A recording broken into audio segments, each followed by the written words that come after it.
It's time for another episode of Love, Marriage, and Fantasy. I am Star Claiborne. And I am Entrepreneurship Claiborne. And we are your global relationship strategists. We live our marriage on the guided principle, no one or no thing. So, take some time, listen, as we make sense of all of this.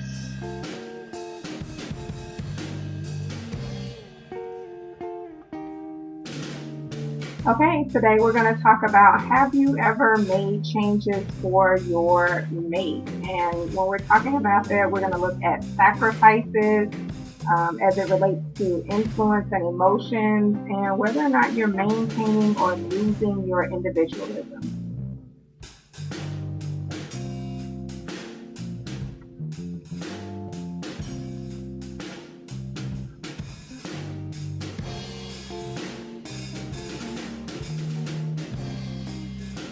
Okay, so we're here with Coach Star, the awesome Wife. relationship.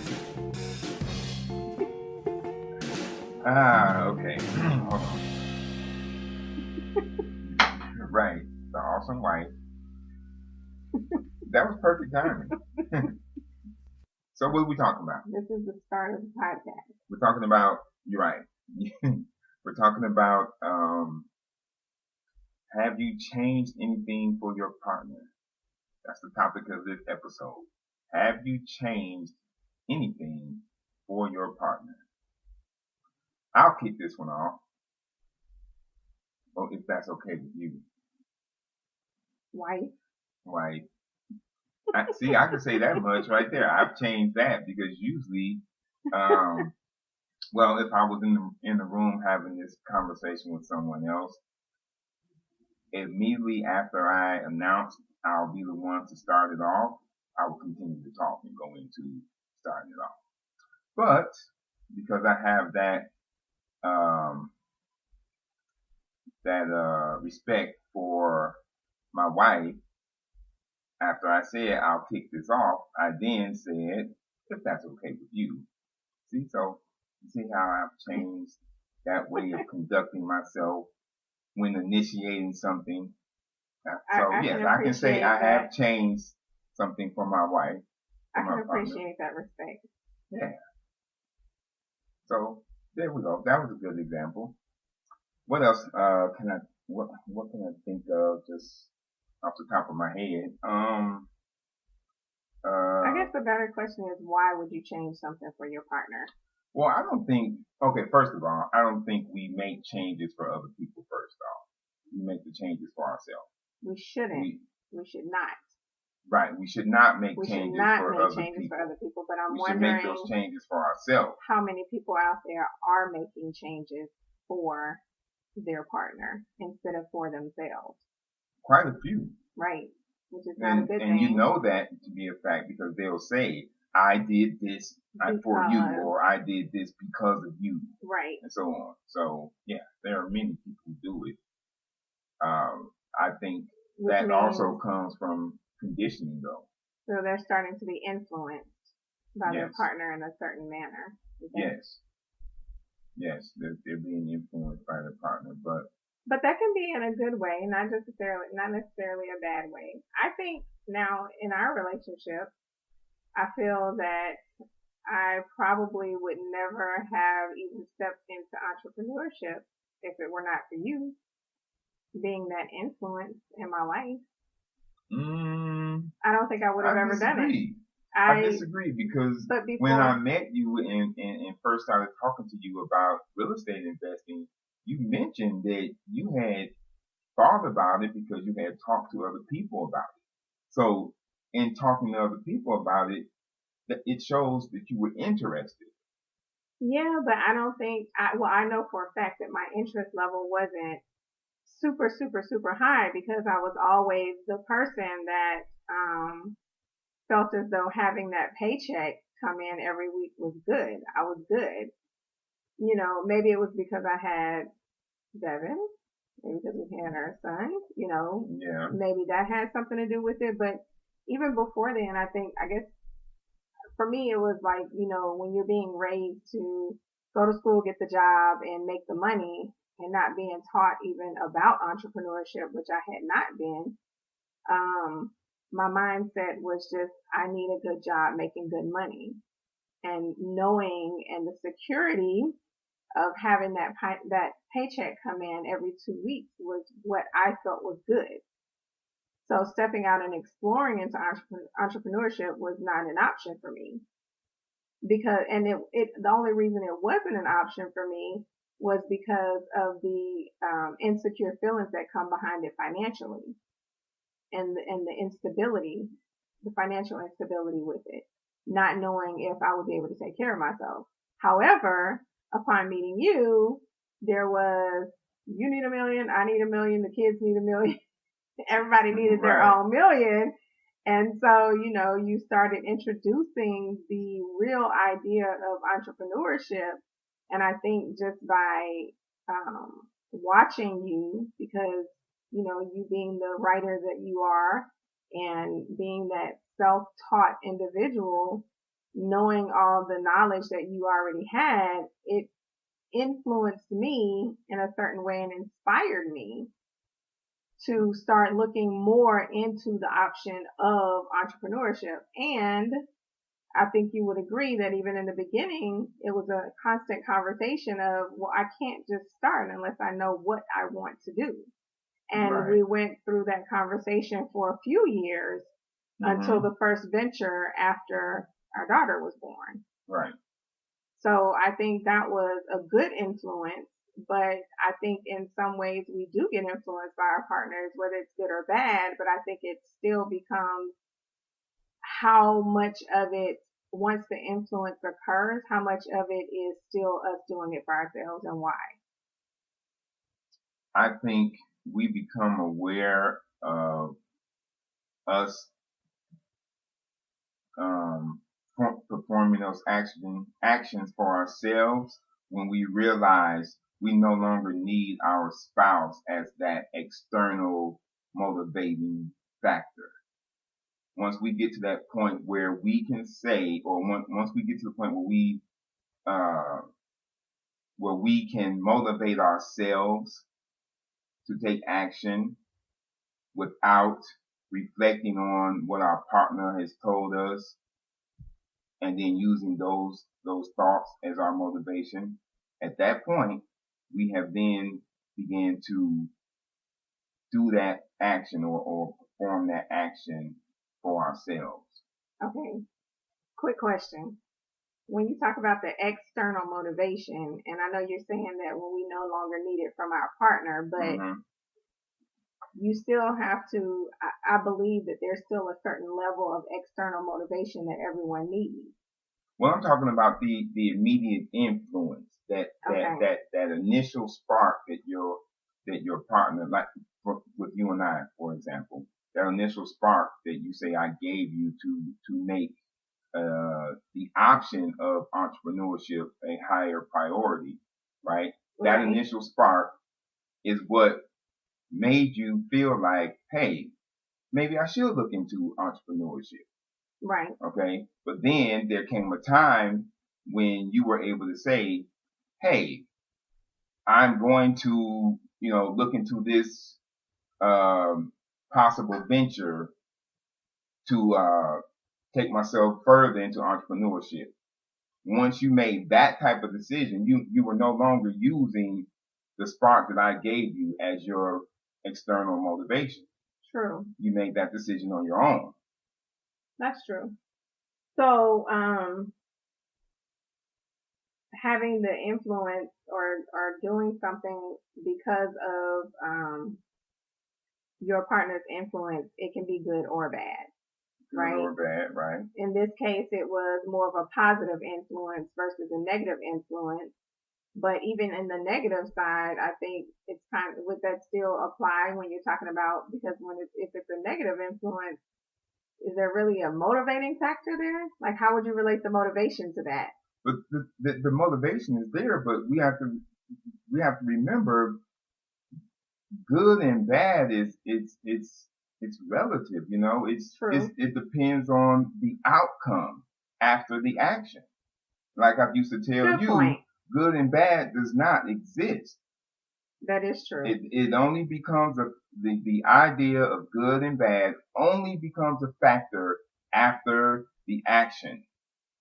The results is what people use. I'm sorry, the results of their actions is what people use to determine whether or not something is good or something is bad. And so, we might um, we might decide to do something because our partner influenced us, and it's good for us while we're with that person. Then after you break up, you then realize, I didn't really like eating broccoli and cheddar cheese to begin with, so I'm just gonna stop eating it now because she don't cook it for me anymore. Okay, but I'm just saying though, that's a change a person might take. They'll start eating a particular food because that's what their partner likes to eat. But now that the two of them are no longer together, they suddenly remember, hell, I never liked broccoli and cheese to begin with. So do you think that plays into trying to read into the emotions of your partner? Possibly, because at that point, before you're changing things because you're now feeling emotions that your partner is feeling. Yes. And so you're saying, okay, I don't really like broccoli and cheese, but that's what my partner likes, and they're asking me to try it, so maybe I'll give it a try. And so feeding off their partner's emotions, they try the broccoli and cheese. Oh, it's not. So then they realize, oh, it's not that bad. Now they're eating broccoli and cheese, but then later on they realize, well, this is, I'm not really feeling this anymore. But so then it becomes something bad for them. Well, that's what I was about to say. So when you're trying to feed into the emotions of your partner to make changes for your partner, I guess as you say, good and bad being relative, that could be a bad thing because depending on what that change is that you're making. Yeah, of course it would be bad at that moment. It's because of those emotions that you're feeling from your partner. Even if it's something that you want to do, but your partner is getting angry about it, would you change what you're doing or what you've always done now that all of a sudden your partner is angry about it? You shouldn't. People do it. But people do it. But why? Because they want to be accepted. They want to be accepted. They want to continue to be accepted by this person they have chosen to be their love interest. And they feel like, if I don't go along with this, I may lose their approval. And for me, that's bad. For you, that's bad? That's bad because what are you saying is bad? If I'm with you already and I choose to do something that I've always done and it hasn't been a problem up until now, why would I change it now that you're angry about it? Unless, what do we always talk about? There's that communication that happens that brings a different perspective to it. Maybe. But you still have to question why all of a sudden is it so bad at this point when it was never a problem before. Yeah, you're right. You wouldn't have to question it. But there are a lot of people who change what they're doing because they're feeding into those emotions. They see that their partner is getting angry or upset. And so then they change what they're doing to please that person. Mm-hmm. When they've already been doing it and it seemed, I guess you could say, to never be an issue. Maybe your partner was not being honest either. Just maybe. And maybe that's something, where does the self-honesty come into play with your partner? Because maybe they weren't being honest and they didn't like what you were doing all along. Right. So now that they've expressed how they feel, but it's coming out in a form of anger, the situation has become extremely stressful for both of you, because on one hand, one of you hasn't been telling the truth, right? And on the other hand, the other person is now faced with whether or not they're going to be truthful. Because at that moment, when their partner is in their face, yelling at them, they then have to decide, am I going to, conform and go along with this? Or am I going to stand my ground and say, no, I'm not doing it? I think so. Then that tells us, what that tells us is, even though we may say we're not making changes for our partners or for anyone, there comes a time when we may make a change. Initially, the change would be for that other person. But it would depend on the situation, though. Okay, so another question. Would making a change for your partner under their influence, by whether it's by emotion or whatever, be the same as making sacrifices for your relationship? What are your thoughts on that?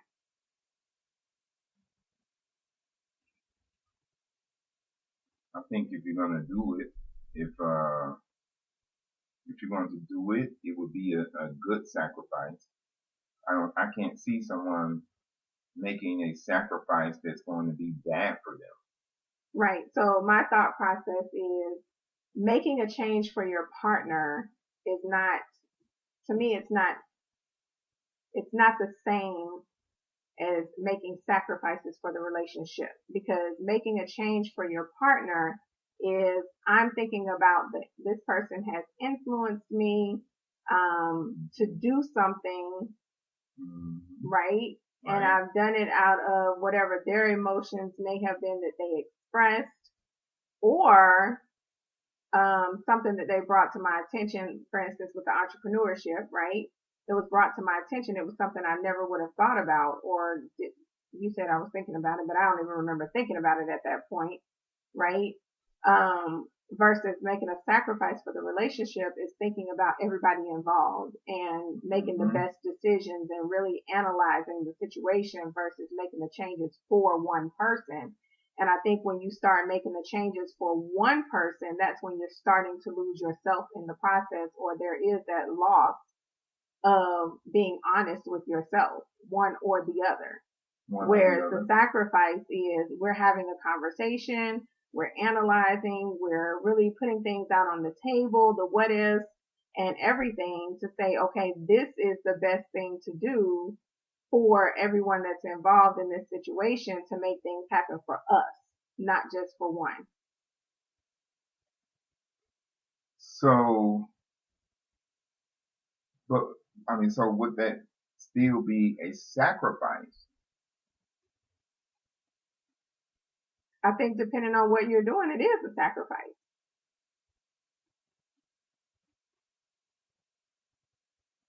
It's when you have that conversation and you're putting it on the table saying, okay, well, if I do this or if I don't do this, how will it affect us? Not if I do this or if I don't do this, how will it affect you? True. That is true. So the influence at that moment begins to fade, because you're then thinking more along the lines of, how is this going to affect everyone, and you are included in that everyone. Right. So let's take the entrepreneurship, because that's a positive influence, right? In the beginning, we said, have you done anything, because of each other's influence? Yes, I became an entrepreneur due to your influence and the things that you were educating me or teaching me. in the process. As I learned it, I started trying to implement it and figuring out what I wanted to do. But in the beginning, I'm not even sure when I think back if initially my mind was on, oh yes, I want to do this because this is the best thing for the entire family.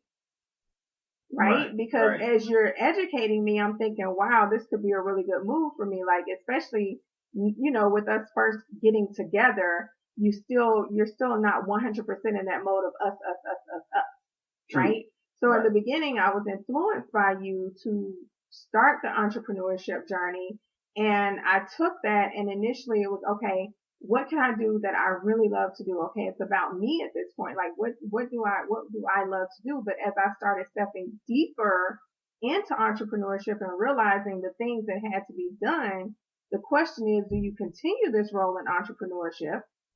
And if you do, how far do you take it? And what do you really want to go to, this side of what you love or this side of what you love, based on what's going to work best for the entire family? Because there's certain things that are going to happen if you decide to step into entrepreneurship full-time, part-time, or whatever you choose to do. And depending on what you're doing, how much time is it going to take? Do you need something that's only going to take 15 hours of your time versus 60 hours of your time? You have a newborn. Right. How is that going to look, right? So I think then it becomes a sacrifice of whether or not I continue the entrepreneurship journey at that point, or if I do, how much into it can I go to make sure that the family is good?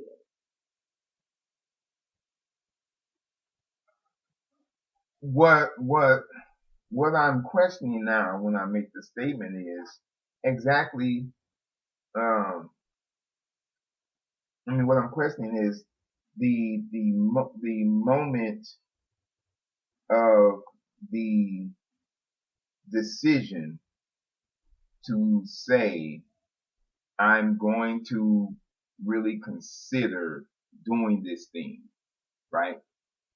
Like, is that the moment of the sacrifice, or at that moment, are you still under the influence of what your partner has told you? In my case, I was still under the influence, because when I was considering it, it was still a question of, what am I going to do that I love? So it was still all about me. So it's still under the influence. It was all about me, under the influence of entrepreneurship could be good for me because of everything that you're saying to me, right? Because I've never had anyone say to me, well, I can't say that because I did go to school for business.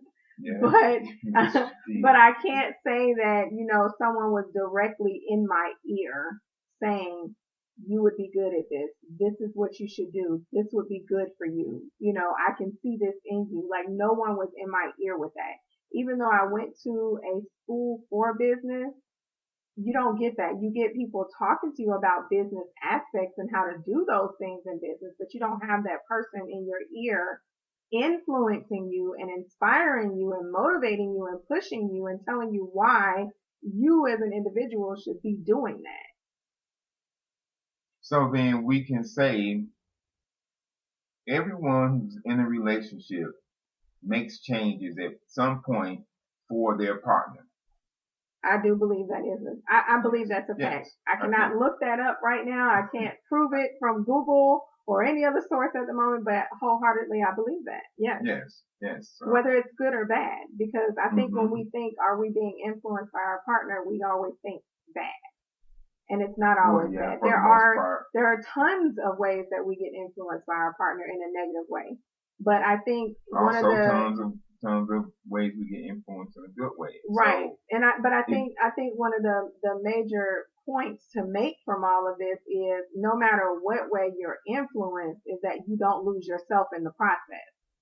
Right? Right. You don't lose who you really are in the process of making those changes or sacrifices or being influenced. You don't lose your own self in that, and you make sure you maintain your own individualism as you're going through that process and remembering who you are. And if you start forgetting who you are, then you need to go and try to figure out who you are and take that time to do that. by reflecting, remembering who you are by reflecting on the person you were before you got into the relationship. That would be the best and most convenient way for you to remember who you are Right. before you start to make that, before you get serious with making that decision to change because of something your partner has And introduced listen to yourself, because as you're going through these changes, you know, when you're being influenced, you feel something. You feel Yes, something, and there is an emotional you're gonna shift. feel There's something definitely an good, emotional or shift. you're gonna feel something that just doesn't feel right, and you'll know. And if Right, it doesn't not feel right, you need to question it. right. But the thing that you were questioning is how you are currently feeling now that your partner has introduced this idea of changing to you versus how you felt before you met this person. That would be your point of measurement or your point of comparison. You would have to go. You can't go back to how you felt before they introduced this to you.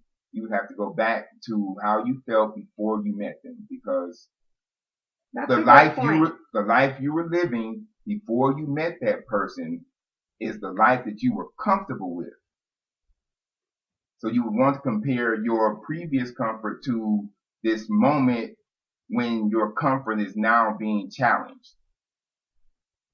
And and like you said, that's the individuality part of it. You have to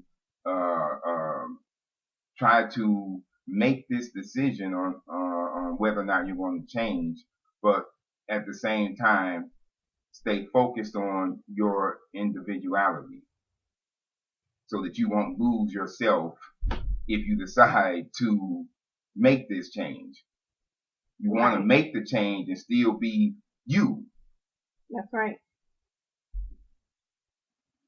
That is something that many people struggle with, but I think in if they decide to make the change and the change is good, they realize, okay, this is something that I can continue doing. But on the other hand, if they decide to make the change, but the change ends up not being something they want to do, yet they don't speak up on it, how it's not good for them, they realize it's not good for them, I think that's what leads to a lot of failed relationships, because they're holding in all of that frustration because they're doing something that they really don't no longer want to do.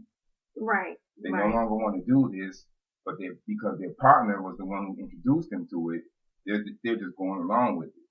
Right. Absolutely. While still holding in all of that anger and frustration. That would be the one negative thing about making changes due to your partner's influence. You holding on to that anger and frustration, but